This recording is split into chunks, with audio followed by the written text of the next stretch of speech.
Antarctica wasn't always a frozen wasteland. A long time ago, it was full of life, and 56 million years ago, something terrifying stalked its jungles. A giant, flesh-eating bird. It was around 6 feet tall and weighed as much as a lion. For millions of years, nothing could challenge it. So why did it disappear? And could there be even bigger predators still hidden beneath the ice? Paleontologists found 2 massive claw bones in Antarctica, sharp, curved, and powerful, belonging to this bird. They were dug up from the Epresian-aged rocks of Seymour Island, which means they're around 40 to 50 million years old. Their shape left no doubt. These were the so-called terror birds.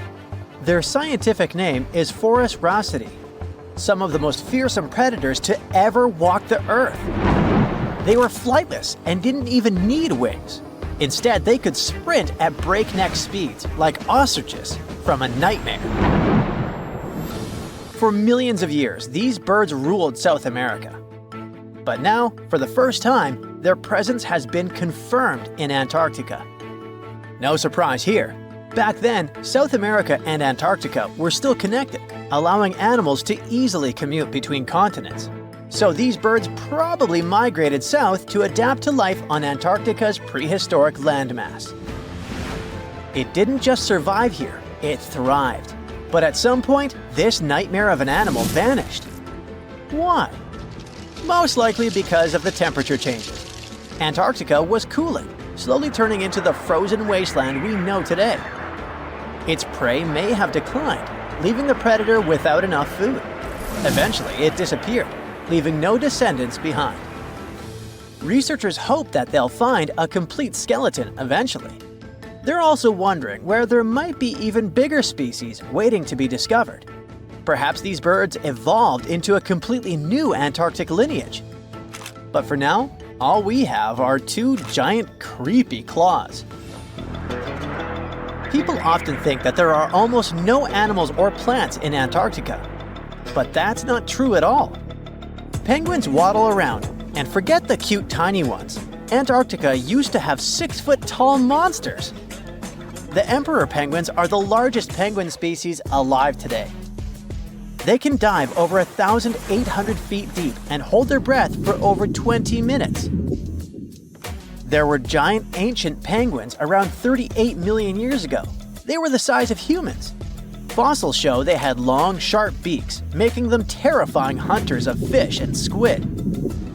The fish there are also absolutely fascinating. Forget giant squids. Colossal squids are nightmares even bigger. Some reach over 40 feet long with massive, super sharp beaks and eyes the size of dinner plates. Finally, orcas, the apex predators of the Antarctic Ocean. They hunt in packs, working together like a wolf pack of the sea to take down seals, fish, and even massive whales. There are even tiny plants like moss and algae. Antarctic hairgrass and pearlwort. They somehow survive against all odds. There are many other myths going on about Antarctica. For example, some people think that when icebergs break off from glaciers, they immediately start drifting straight into the open ocean until they melt. But the reality is way more chaotic. First, when an iceberg breaks off from a glacier or ice shelf, it has to deal with underwater obstacles. It can stay stuck on the seafloor for decades without moving. Then, they get caught in powerful whirlpools and spin in place for months. One iceberg, a 23A, spent nearly 40 years frozen in place before finally breaking free, only to get caught in a swirling ocean vortex for another 8 months. After that, their paths are influenced by ocean currents, tides, winds, and even underwater topography. They don't just float freely. Their movements are full of literal, unexpected twists. And speaking of glaciers, another strange rumor is that some humans can't travel more than 311 miles inland in Antarctica because of an impassable ice wall, freezing jet fuel, deadly winds, and no oxygen. But this is completely false. Antarctica has been explored by planes, vehicles, and even scientists on foot. There's an entire research station sitting at the South Pole. People live there all year long. The ice wall is real, a massive ice cliff rising above the ocean. But that isn't some secret barrier, it's an ice shelf. These are thick slabs of ice that form when glaciers slowly flow off the land and spread over the ocean. Almost 3/4 of Antarctica's coastline is made up of them, but they don't form some giant ring around the world. Antarctica is one of the most extreme places on Earth, but we've conquered its challenges and we keep learning more about it every year. That's why every year, millions of dollars are poured into keeping research stations running, protecting wildlife, and making sure the people who live there have everything they need. But where does all this money go? Well, Antarctica stations are basically small cities. There's electricity, heating, water purification, food storage, and medical facilities. The biggest station, McMurdo, is basically a town with over 1,000 people in summer. It has everything from a fire station to a gym. The South Pole Station is super deep inland, so it's one of the hardest places to supply. Getting food and fuel there requires airplanes flying thousands of miles in extreme cold. But the internet loves a good mystery. When Google Maps revealed what looked like a massive doorway in Antarctica, conspiracy theorists went wild. People joked about everything from Bigfoot's vacation home to a secret base, or even a Star Trek spaceship hangar hidden in the ice. But there's a way simpler and less exciting explanation. It's actually a grounded iceberg, a chunk of ice that got stuck in shallow water and is now slowly melting. As ice moves across the landscape, it flows around bumps and obstacles, creating odd shapes. The process of melting, breaking apart, and refreezing can carve ice into unexpected forms. Antarctica also has incredibly strong downward-blowing winds that sculpt ice into dramatic formations over time. No secret doorway, unfortunately. And speaking of doors, for years, Ushuaia, Argentina, has been called the gateway to Antarctica, the last stop before the icy continent, the place where expeditions begin. But there's another option. Punta Arenas, Chile. Let's compare them. Ushuaia is closer to Antarctica. It's the top departure point for tourists going on cruises. But no regular flights to Antarctica. No major scientific bases operating from here. It's basically controlled by the military, which refuses to allow private flights, only commercially operated ships. Yes, Punta Arenas is further from Antarctica, but 22 countries and global organizations use it as their main base. There are regular flights to Antarctica happening there every year. Private airlines can actually operate here, making it the real air connection to Antarctica. Ushuaia may have the best location physically, but Punta Arenas actually runs the show. Argentina made a huge error in picking its Antarctic airbase. Instead of setting up a simple, accessible base at sea level, they built Marambio Base, very high, on rough terrain, completely impossible to reach by land. Everything has to be flown in by helicopter, making operations slow, expensive, and frustrating. For 50 years, Argentina stubbornly stuck to this bad decision, while Chile set up efficient, well-planned bases that the world now uses. If things don't change, Ushuaia will be nothing more than a tourist stop. But what's terrifying is that Antarctica seems to be returning to its past. It's supposed to be the coldest place on Earth, but something shocking happened just recently. For the first time in recorded history, temperatures in Antarctica broke 68 degrees Fahrenheit. This continent is buried under miles of ice. Usually, temperatures there can drop to minus 112 degrees. But in the winter of 2020, scientists recorded an insane 69 degrees on Seymour Island, hotter than many places in Europe at that time. Scientists believe there are several reasons for that. First, there are changes in the way heat moves around the planet's waters. Second, melting permafrost due to the planet warming. It looks like the climate is changing faster than expected. In 2011, scientists from Chile found a weird-looking fossil in Antarctica that looked like a squashed football. Almost 10 years later, the rock just sat on a shelf in Chile's National Museum of Natural History with no specific label. It went by The Thing in the museum because it looked like something from a science fiction movie. When the scientists finally got their hands on the strange fossil, it turned out it was actually a giant softshell egg from around 66 million years ago. This one is more than 11 inches long and 7 inches wide. A regular chicken egg is just 2.5 inches long, and an ostrich egg is almost 6 inches long for comparison. So, The Thing won the title of the biggest softshell egg ever found and the second largest egg of any animal we know of. The only bigger egg that was ever found was that of the extinct Madagascan elephant bird, which is also 1.5 times as tall as Michael Jordan. The bird, not the egg. The Antarctic egg is also special because it's the first fossil ever found in this part of the world. So, whoever left it there must have been one big creature, probably a giant sea turtle that lived long ago, like a mosasaur. This is surprising because most scientists thought these creatures didn't even lay eggs. So this discovery could change what we know about them.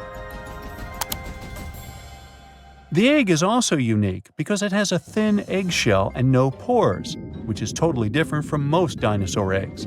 It actually looks more like the eggs of lizards and snakes, but it came from a giant creature related to these animals. No known dinosaurs or flying reptiles from that time and place were big enough to lay such a huge egg, so it must have been a mosasaur after all. But we can't be 100% sure. Scientists did a lot of work and studied 259 types of living reptiles, like lizards and snakes, and their eggs. From this, they figured out that the mommy who laid the egg was probably at least 23 feet long, not counting her tail. During the late Cretaceous period, this part of Antarctica might have been like a nursery. Paleontologists have found bones of tiny mosasaurs and plesiosaurs in the same area, along with bones from the grown-up ones. Archaeologists in Norway made another cool but literally discovery and found dozens of arrows that had been hidden in ice for 6,000 years. They were melting out of a large ice patch in the high mountains, covering an area of about 45 football fields. In 2014 and 2016, when the summers were extra warm, scientists went to an ice patch called Langfoni to look around. They also found lots of reindeer bones and antlers there. Some of the arrows were whole and some in pieces, along with 5 arrowheads around the melting ice patch. This is more arrows than have been found at any other frozen site in the world. Some of the 68 found arrows date back to the Neolithic period, and the newest ones are from the 14th century of the Common Era. Ice is like the perfect time machine that can preserve whatever ends up there in an almost perfect condition. Langfoni became famous as one of the first ice patch sites after a local hiker found a 3,300-year-old leather shoe right next to its edge. Scientists are studying places like this to understand how people use these sites and how the ice patches from Norway to North America changed over time. Now, once upon a time, around 32,000 years ago, to be exact, a squirrel buried some seeds near a river in Siberia. Am I the only one getting the Ice Age vibes? Anyway, these seeds belong to a plant with cute white flowers. Thousands of years later, a group of scientists found these seeds buried deep in the frozen ground, about as far down as a 12-story building is tall.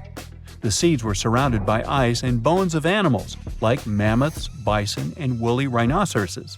The mature seeds had been damaged, maybe by some squirrel, but some of the younger seeds still had good plant parts inside them. The scientists carefully took those out and put them in small containers to help them grow. And here comes the coolest part. They were able to grow the plants. Their flowers were shaped a little differently from the flowers of the same plant that grows today. After a year, the Ice Age plant even made new seeds. Based on this, the scientists suggested that permafrost could be a depository for an ancient gene pool, and we could find extinct species there and bring them back to life. Scientists on an icebreaker in Antarctica were looking for whales but found something way more unusual. The camera behind the ship, which is as heavy as a car, detected 16 million ice fish nests on the floor of the Weddell Sea. The nests were located about every 10 inches in all directions and covered an area of 93 square miles, which is slightly bigger than the whole of Washington, D.C. The colony even had a distinct border, which was a line in the sand. The scientists were in the area because they were studying a special spot in the ocean where the water was a little warmer than the water around it. In this warmer water, they found tiny animals called zooplankton near the top. When the young ice fish hatch, they swim up to this area to eat the zooplankton before going back down to the seafloor to grow up and have their own offspring. Since there was so much food, it made sense to see ice fish in this warm water. But they didn't expect to find such a huge number of ice fish nests, much more than anyone had ever seen before. New Zealand's Antarctic Heritage Fund found some old photo negatives in a hut in Antarctica. They turned out to be unique images from the Ross Sea Party. It was a famous failed expedition led by Ernest Shackleton. He wanted to become the first person to cross Antarctica by land, from the Weddell Sea to the Ross Sea, passing through the South Pole. But things went wrong when their ship, the Aurora, was blown out to sea. They had to use the hut from another explorer, Captain Robert Falcon Scott. His goal was to be the first person to reach the North Pole, but sadly, he didn't succeed either. The negatives were made of cellulose nitrate and were found stuck together in the small box. The Trust took the negatives back to New Zealand, where they carefully separated them and discovered 22 hidden images. Many of the photos were damaged, but the Trust could still recognize some familiar places around McMurdo Sound, a well-known area in Antarctica. No one knows for sure who took the pictures. In December 2021, some scientists noticed a strange mark on the Larsen Ice Shelf, a giant sheet of ice off the eastern coast of Antarctica. They thought it might be a river flowing under the ice, so they drilled down over 1,600 feet to check it out. They expected to find water, but they didn't expect to see that the water was full of fast-moving creatures called amphipods. The scientists also found that the water in the underground river had unusual layers of currents moving in different directions, which they still don't fully understand. Another surprising thing happened during their research. On December 20th of the same year, a volcano erupted far away in Tonga, and the pressure waves from the eruption were detected all the way down in the ice river in Antarctica. It shows how everything on our planet is connected, even in the most distant places. Consider Lake Enigma. What a fitting name! It's already strange enough because it's not even supposed to exist. But now, we stumbled upon actual life deep beneath it. And this just might help NASA in their search for life in outer space. The lake lies deep in the icy heart of Antarctica, so it's not really a water pool like we're used to, more like a lake-like block of ice, or so we thought. Just recently, Italian scientists discovered a secret that had been buried for ages, an actual body of water, and in this water, life is thriving. Various microorganisms, and even some weird little hunters. Which is super weird, since Enigma sits in a remote and harsh corner of our planet, the northern Victoria Land in Antarctica. The entire South Pole is cold, but in this place, temperatures can plummet to a horrifying minus 41 degrees Fahrenheit, though on average it's around 7. Chilly. Like we said, this lake shouldn't even be there at all. Antarctica is technically the largest desert on Earth, even though it's covered in snow, because it's super dry. There are zero rains, truly little snowfall, and the sun barely evaporates anything. And even if there is some water, the insane winds make sure to dry everything out super quickly. Putting on our thinking caps, this lake should lose an unimaginable 7 million cubic feet of water every year. Yet, the water remains. Why? No one knows. Scientists say there could be something deep underground that refills it constantly. They just have no idea what that might be. Maybe deep underground rivers, melting ice, or something else entirely. But hence the name, the Enigma Lake. The block of ice we mentioned is permanent and super thick, at least 36 feet of it, and that's higher than a 3-story building. So researchers decided to check out if there's anything beneath it. They used a so-called ground-penetrating radar, a super smart echo detector for the ground.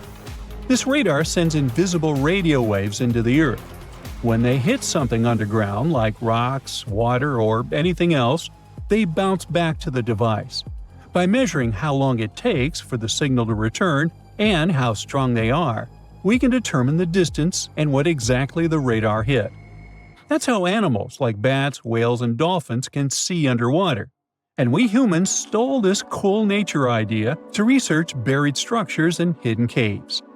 Scientists used this device all over the Enigma surface. This way, they were able to create an entire map of this under-ice world beneath.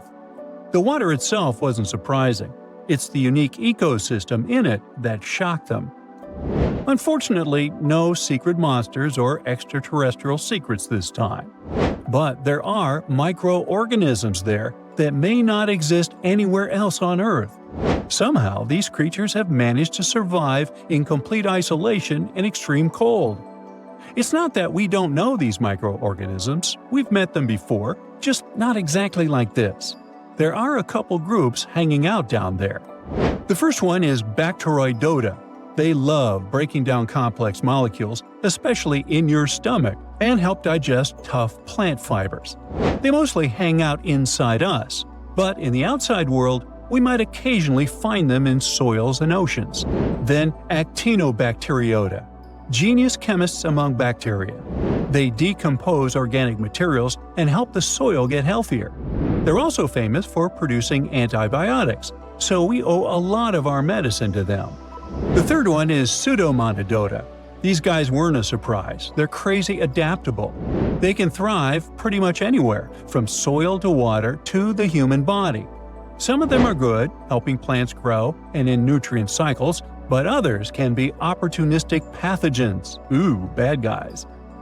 But what is actually a surprise is that Lake Enigma has tons of passibacteria.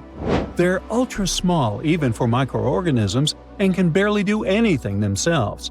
So they prefer to live in symbiosis or be little parasites, relying on their hosts for nutrients and other necessities. All these little chompers might be ancient. They could be remnants of a time before the lake froze over completely, which is hundreds of thousands of years ago. It's simply weird to encounter these bacteria in the Enigma Lake, especially the little parasites. Passibacteria usually love low-oxygen environments, but this lake is very oxygen-rich, not even mentioning an almost 40 feet of ice above. So all this means that even though we know who these guys are, this specific species might be new to us. They could have evolved with some unique adaptations and abilities using the lake's unusual chemistry. They probably rely on a super simple and delicate food web. Some of the microorganisms produce energy from light, well, whatever light gets down there, or the lake's chemicals. The symbiosis guys most likely survive by living on or inside their neighbors. Yep, these microscopic creatures hunt each other. Nope, things can't be peaceful even in a place like that. If we find out what their secret to survival is, we might learn more about chemistry, medicine, and even extraterrestrial life. Because if life can endure such extreme conditions, then it can probably appear pretty much anywhere, including our closest neighbors, Europa or Enceladus, the moons of Jupiter and Saturn. They definitely hide oceans beneath their frozen surfaces, and now there's a very high chance there might be some life there. Antarctica must be the closest thing we have to extraterrestrial exploration before we actually land on other planets. It's full of hidden mysteries and surprising creatures. Even outside of Lake Enigma, the South Pole harbors life. Just take the McMurdo Dry Valleys, which are often referred to as Earthly Mars. These are among the most mysterious and extreme places on our planet. They're stretching across Victoria Land in Antarctica, and this is one of the driest places on Earth. Makes sense if you remember the name. Surprisingly, unlike other parts of the South Pole, this land is almost entirely devoid of snow and ice, just lots of super cold ground. There might even be some sand dunes nestled here and there between the rugged mountains. The ground is mostly covered in loose gravel, scattered with ancient rocks made of granite, and something interesting called gneiss, just spelled differently. It's the type of rock that's been through a lot, literally. It's usually born when granite and sedimentary rocks have to endure insane pressure or horrifying heat for a while, a process called metamorphism. These conditions are so intense that they literally rearrange the minerals into layers. That's why gneiss has such beautiful foliated looks. It's the planet's version of baking a layered cake.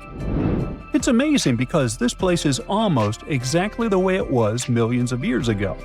These valleys are frozen in time, and they give us a little glimpse into Earth's distant past. And that includes life. Once again, local winds are absolutely terrifying gusts of cold air racing downhill, and they evaporate snow faster than it can even melt. So, logically, you shouldn't find much water here, not even mentioning life. But somehow, you can still stumble across frozen lakes and saline ponds in the dry valleys. And local life stretches all reason and our understanding of biology. It exists inside the rocks themselves. Microorganisms are hidden in slightly moist cracks and crevices. Deep inside, there's endolithic bacteria. These guys are super chill. Instead of moving around like other microorganisms, they always stay put inside their little rocky homes. How do they survive? Through photosynthesis. Just like plants, they take teeny tiny parts of light that gets in crevices and acts like little solar panels, getting energy from the sun. Meanwhile, in another place, beneath the Taylor Glacier, there's bacteria that literally doesn't eat anything. Not comfort, not sunlight, not even oxygen. These guys rely on a diet of dusty rocks and sulfur to fuel their weird metabolisms. By breaking down sulfur and iron, they get energy to sustain themselves. This way, they easily survive in deep seas at sub-freezing temperatures, completely cut off from sunlight, oxygen, and the world itself. This place is fascinating for both its life and the lack of it. In some parts of the valleys, like University Valley, yes, that's what it's called, the permafrost is so harsh that no microbes were found at all.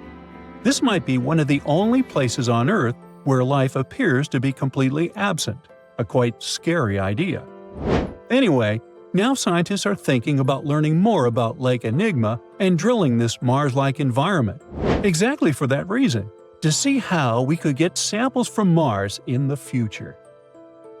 The water is bubbling under the fishing boat as if something is coming up out of the water. It gets closer and closer.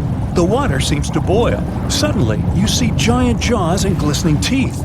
Seconds later, a huge shark jumps out of the water and crushes the boat in one bite. It was the Megalodon, the largest fish that ever existed on Earth. Now, we pictured the Megalodon as this, an enlarged version of the white shark for a long time. But scientists continue to argue about its appearance. So far, they agree that the image of this giant shark was wrong. Here's the data that scientists are sure of. Size, about 50 feet long. That's as big as a school bus and comparable to the length of a subway car. 8.5 times the height of an average person. Let's compare it to the modern white shark. The Megalodon is 3 times bigger, but that's just a rough estimate. We don't have a fully preserved skeleton of the Megalodon. That's because it didn't have any bones, but cartilage. Not much of that left in the 3.6 million years since the Megalodons went extinct. All that survived were teeth and a few vertebrae. By comparison, dinosaurs went extinct about 66 million years ago. But their solid bones are perfectly preserved, and we have many different examples of their skeletons. Scientists have calculated the size of a Megalodon based on its teeth and jaw. Now, this is one tooth. It's about 7 inches long, bigger than the palm of your hand, and 3 times the size of a modern white shark's teeth. The Megalodon jaw was 6 feet wide and chalked up 5 rows of teeth, a total of 276 razor-sharp chompers. The other preserved remains are the vertebral column. It consists of 150 vertebrae, each 6 inches wide. They contain much calcium because, well, Megalodon love fresh cold milk. Nah, it's because the vertebrae had to withstand the enormous mass of a giant shark. Based on those fossils, scientists created a model and calculated only the approximate size of the Megalodon. But it could hardly have been any bigger. It's all about breathing. The bigger the fish, the more oxygen it needs, which means a larger gill area. That's the organ that filters the water and collects oxygen. If the Megalodon were any larger, it would have trouble breathing. So, scientists believe that 50 feet is the maximum size of an individual. On average, they were a few feet smaller. Now, let's talk weight. On average, one Megalodon weighed about 30 to 35 tons. By comparison, a white shark weighs 1 ton, which is 30 times less. Hey, trust me. A school bus is 4 times lighter at 7.5 tons. The weight of a Megalodon can be compared to an empty Boeing 737. But the modern blue whale beats the Megalodon in size and weight. 98 feet long versus 50, almost twice as long. Blue whale's weight is about 180 tons. That's like 6 Megalodons or 6 passenger planes, or like 33 adult elephants. Hey, don't you love the comparisons? Now, about the appearance of the Megalodon. Scientists believe it didn't look like a white shark. The Megalodon belongs to a different fish family and most likely looked like a giant sand tiger shark. Flattened snout, small eyes. Its dorsal fin is moved backwards. The sand shark has 2 dorsal fins about the same size. The coloration is light brown with a white belly and may have had brown-red spots like a sand shark all over its body. We used to think of the Megalodon as something scary from the first finds of its fossils. That was back in the Renaissance era. People found some teeth in the rocks. At first, these teeth were thought to be the tongues of dragons or snakes. And here's the first drawing of what the owner of these teeth supposedly looked like. A massive snout with a scary nose and a bunch of razor-sharp teeth. We also have the evidence that Megalodons were brutal hunters, kings of the food chain. The first combat tool in their arsenal was the battering ram. The Megalodon was a slow swimmer, though. It could only accelerate up to 11 miles per hour. In comparison, the modern white shark can reach 35 miles per hour in a dash for its meal. The fastest human swimmer could only go 6 miles per hour. Well, good luck with that. But the Megalodon had incredible mass. Though slow, its battering ram had tremendous power. The Megalodon would take its prey by surprise. It had only one chance to hit it. If it missed, it would take too long for a second round. The maneuverability of the Megalodon was comparable to a large truck. But if the ram was successful, the prey was stunned and couldn't move. At this point, the Megalodon aimed at vulnerable spots, like the fins and tail of the prey. Scientists have found many ancient whale remains with Megalodon tooth marks. It turned out that the giant shark knew where its prey's vital organs were located and could strike at them. When the prey was immobilized, the Megalodon bared its teeth. An adult person could easily fit into its open jaw at full height. And according to various estimates, the bite force of the Megalodon was almost 11 tons. Now imagine the weight of 3 SUVs concentrated at the tip of a sharp tooth. That's 9 times the power of the largest white shark bite, and 6 times the power of the modern record holder for biting, the saltwater crocodile. Here, look at a map of where the remains of the Megalodon were found. South and North America, Europe, Asia, Australia.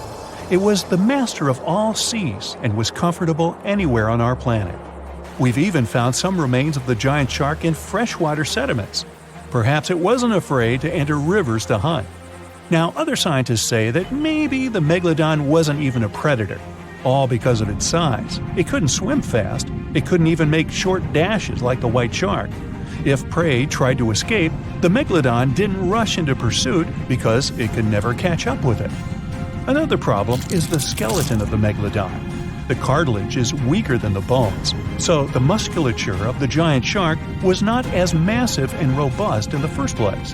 The Megalodon may even have been a scavenger and never got into fights. This is one of the reasons why ancient sharks became extinct. Megalodons like shallow, warm waters, with temperatures ranging from 53 degrees Fahrenheit. But over 3 million years ago, the climate turned colder. This deprived the megalodons of territories and plenty of food. The primitive whales that had been the main diet of the giant sharks began to disappear. Faster predators took the remnants of food. The megalodon started to starve. In evolution, a new player entered the field, the toothed whales, ancestors of the modern killer whales. They lived in packs and had bigger brains than the megalodon. So, over time, they started to compete with the megalodon. They took advantage of its clumsiness. A group of killer whales could easily win a competition against a giant shark. Many scientists believe this was the reason for the disappearance of the largest shark in the world. But there are theories that the megalodon is still alive and roaming the dark waters of our planet. Several Australian fishers have allegedly encountered a shark of incredible size, but no one can confirm these testimonies. Fans of this theory believe that giant sharks can hide in deep waters away from human eyes. In the Mariana Trench, for example, it's the deepest place on our planet. It's deeper than if you stuck Mount Everest in the water, and we've even found the teeth of a megalodon there. But science says that such a giant shark couldn't live in the Mariana Trench for many reasons. One, it's too cold. The megalodon was probably a cold-blooded fish, so it had to use the warmth of its environment to survive. But the water in the Mariana Trench is cold, about 40 degrees Fahrenheit. That's because the deeper down, the less sunlight gets in there. The second reason is pressure. Every 30 feet deep increases the pressure by 1 atmosphere. That is, at the depth of 100 feet, the water presses you 3 times harder than you would feel it at the surface. The weak muscles and cartilage of the megalodon wouldn't allow it to dive too deep into the Mariana Trench. And most importantly, food. The farther from the ocean surface, the fewer living organisms. Megalodons used to eat primitive whales, ranging from 10 to 20 feet. Small fish only inhabit the Mariana Trench. A megalodon would never be able to catch one. And, judging by its size, all the megalodon did was eat and then look for food again. Compare its weight to that of a human.